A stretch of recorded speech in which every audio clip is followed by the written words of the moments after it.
Seenu my ஃபாதர்மா. வருமானம் கிடைக்கக்கூடிய நேரத்தில் அவங்களுக்கு நான் கொடுக்கணும்னு நினைக்கிறப்ப அவங்க இல்லை பக்கத்தில்.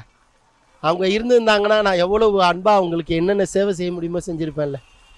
So I miss to my father. அப்பா எல்லாம் வளர்ந்தது ரொம்ப மிஸ் பண்ணுறேன். அப்பாவோட இடத்துல இருந்ததுன்னா என்னை வளர்த்துன எங்கள் தாய் மாமா தான், எங்கள் அம்மாவோட அண்ணன் தான். அவர் தான் குழந்தையிலேருந்து எடுத்தார், என்னை வளர்த்தினார், எல்லாம் இது பண்ணோம். ஏன்னா அந்த அப்பா இல்லாத ஃபீலிங் என் பையனுக்கு வரக்கூடாதுன்னு இப்போ நான் வளர்த்துக்கிட்டு இருக்கிறேன். சரவணா. என் ஊர் வந்து கீழவெளியூர்.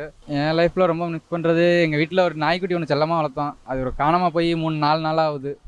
அது குழந்தைலேருந்தே புள்ள மாதிரி வளர்த்தாங்க வீட்டில். அது ரொம்ப மிஸ் பண்ணுறோம் அந்த நாய். இன்னும் ஆனால் கிடைக்கல, தேடிட்டு தான் கிடக்குறோம். கிடச்சிச்சின்னா எனக்கு அதை விட வேறு எதுவும் எனக்கு தேவையில்லை. அந்த நாய்க்குட்டி கிடச்சிரும், நம்பிக்கை இருக்கு. ஆனால் இன்னும் கிடைக்கல. என் பேர் அமராவதி. லைஃப்பில் அம்மாவை தான் ரொம்ப மிஸ் பண்ணுறேன். என் பேர் அப்துல் முனாஃபுங்க. ஊர் வந்து திருச்சி. என் லைஃப்பில் ரொம்ப மிஸ் பண்ணிக்கிறது நான் யாரும் அதிகமாக நேசிக்கிருக்கணும், அவங்க தான் நான் மிஸ் பண்ணியிருக்கேன். என் பேர் வந்துட்டு செந்தில்குமரன். ஜனான்னு ஒருத்தன் என் ஃப்ரெண்டு இறந்துட்டான் ஒரு 4 வருஷத்துக்கு முன்னாடி. ரொம்ப மிஸ் பண்ணுறேன். அவன் இருந்தானா நிறையா நடந்திருக்கும். மிஸ் பண்ணுறேன் ரொம்ப. இருக்கான் இன்னொருத்தன் இருக்கான் சரண்னு. அவன் என்னோடய சின்ன வயசுலேருந்தே ஃப்ரெண்டு. ஆனால் அவன் கொஞ்ச நாள் இல்லை, வேறு ஒரு ஸ்கூல் போயிட்டான். அதனால் ஜனான்னு ஒருத்தன் கொஞ்ச நாள் இது பண்ணால் பார்த்தா ஒரு ஆக்சிடெண்ட்டில் இறந்து போயிட்டான். ஒரு மாதிரி அது கொஞ்சம் வருத்தமாக இருக்குது. மற்றபடி சரண் அப்புறம் இன்னும் நிறைய பேர் இருக்காங்க. அம்மா அப்பா எல்லாம் அவங்களாம் இருக்காங்க. பேர் எம்எஸ் கண்ணன், திருப்பஞ்சலி. அம்மா அப்பாங்க இறந்துட்டாங்க. அவங்களே ரொம்ப மிஸ் பண்ணியிருக்கேன். என் பேர் எலிசபெத்கா. நான் லால்குடி.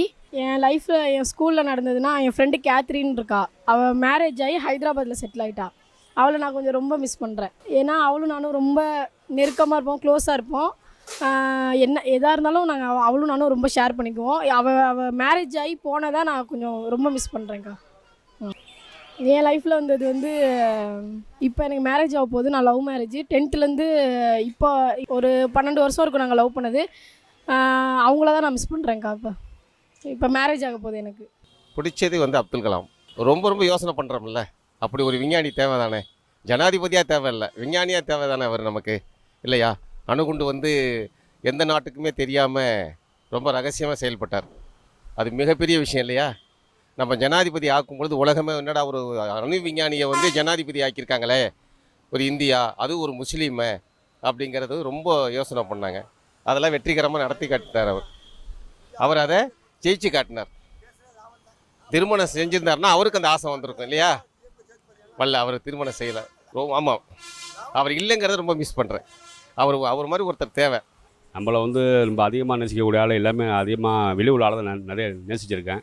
அதே மாதிரி ரொம்ப பாதிக்கவும் பட்டிருக்கேன். ரொம்ப பிடிச்சவங்க என் லைஃப்பில் வந்து என்னை பொறுத்த வரைக்கும் என் தாய், அதை விட்டாக்கா எல்லாம் ஆண்டவன்.